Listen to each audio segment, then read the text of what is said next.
We are going into a very happy, celebratory time of year for most of you, I hope, but the truth is there are a lot of people out there, perhaps you know some, for whom this is a very difficult, challenging time of year, and very often that shows itself with substance abuse. So we're happy this morning to have Revida Recovery back on the show with us. This is Melissa Black, Cassidy Kemp. Good to see you both. Good to see you again. And I don't mean to suggest that this is the only time of year that this is a flare-up for people, but if you're already struggling, this kind of adds insult to injury for a lot of folks. Oh, very much so. I mean, with the holidays, there's already stress and anxiety as a whole, let alone add a recovery on top of that. So let's start first, Cassidy, with your message of there should not be a stigma associated with this conversation. And that's why we're here. We're doing something that's like a Mythbusters of sorts. So we're here to discuss different myths that a lot of people have around MAT programs, which are medication-assisted treatment programs. So we want to break down those, kind of go over why people might think that and what we can do to help that. Okay, before we bust the myths, I can't talk this morning, let's talk about what that looks like then, medication-assisted treatments. What that means is you're not taking everything away, you're replacing essentially one for another? Yeah. Is that right? So you're the care coordinator there, yes, Melissa. So what does this mean exactly? So the medically assisted treatment is just a combination of medication combined with therapies like group therapies, individual therapies. Some do outside meetings, but it's for those that have had problems with opiates. So the buprenorphine will help with cravings, withdrawal symptoms.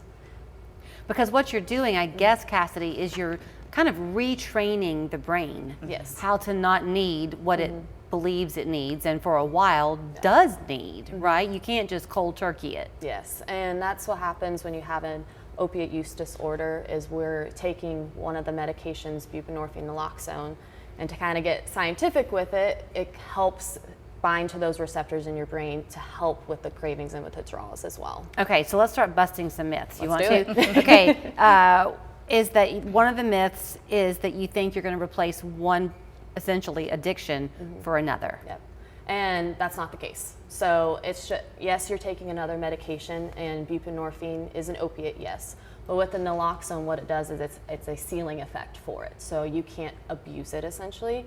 And then I like to coordinate it with, well, if you're taking blood pressure medicine, you're taking that daily as well. Why is this any different? You have evidence-based treatment on there. So does that mean that this has been studied long enough to have data behind it? Oh yes, very much so. Even with these medication-assisted treatment programs that are in place, 50% of like mortality rates have decreased because of these programs as well. 50% mortality rate has decreased. Yep, so it's associated with these MAT programs. Is part of that because it's essentially doable for folks, they stick with it? Yes, ma'am. So they're sticking with it. That's going. It's decreasing relapse essentially. So a lot of times, what happens with people going cold turkey is you're going to have those cravings and those withdrawals. So what happens when you have this medication that's assisting with decreasing those symptoms, you're more likely to stay on a recovery path. And then with that as well, if you get to the point, you can also taper off medication if you wish. Okay, myth 2 is that the cost is going to be insurmountable. Not the case. No, because most insurances now do cover the treatment, and with the Affordable Care Act, they're required to treat mental illness, behavioral issues, including the substance abuse. And also Revida has a scholarship program that is available to those who qualify for it. Okay, myth 3, once you start down the medication assistance treatment, people think that they're going to be on that new medication permanently. Is that the idea? Not necessarily. Everyone's recovery process looks different. So you can be on it for a couple months, or you might be on it for years. That is the unfortunate part that comes with an opiate use disorder, is because it is abuse, it can rewire your brain, as I mentioned, and so people can be on it for a long time. However, there are things in place to help taper off medication. That's another reason why we couple it with counseling too, so that way we can go through the mental side as well. Let's talk about the kind of hyper-personalization of it, because you are the care coordinator, so y'all are a outpatient facility. Everybody who comes to you, though, gets his or her own personalized care plan? Right, because even each person has a different story, like how they got to that point. Everybody is different. Like the main symptom is the same, but everybody's story is different. Therefore, their recovery is going to be different. Their treatment is going to be different. So we do assessments when they come in, so each person will have an individualized plan. We've talked once before, Cassidy, and I'm trying to think back, but y'all are kind of new in a way to the Chattanooga area, but you've got that footprint all across the Southeast. You're heavily involved in the North Carolina area, so Helene impacted you greatly, Yes, right? so our Greenville, Morristown, and Johnson City locations were heavily impacted. A lot of homes, as you've seen probably across videos on social media, have been taken away.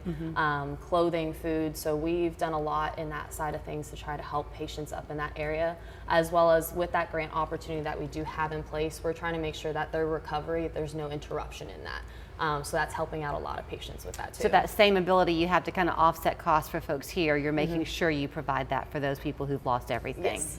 If people are watching this morning and they want to get in touch with you, can they do that directly? Do they have to go through a physician's office? Nope, they can do it directly. They can call our phone number. We do have an intake team as well, so they can get them set up on the schedule and we can start the process from there. There's your contact information. Then it's Revida Recovery in Hickson, 243-3342, and then online, revidarecovery.com. Thank you both. Awesome, thank you.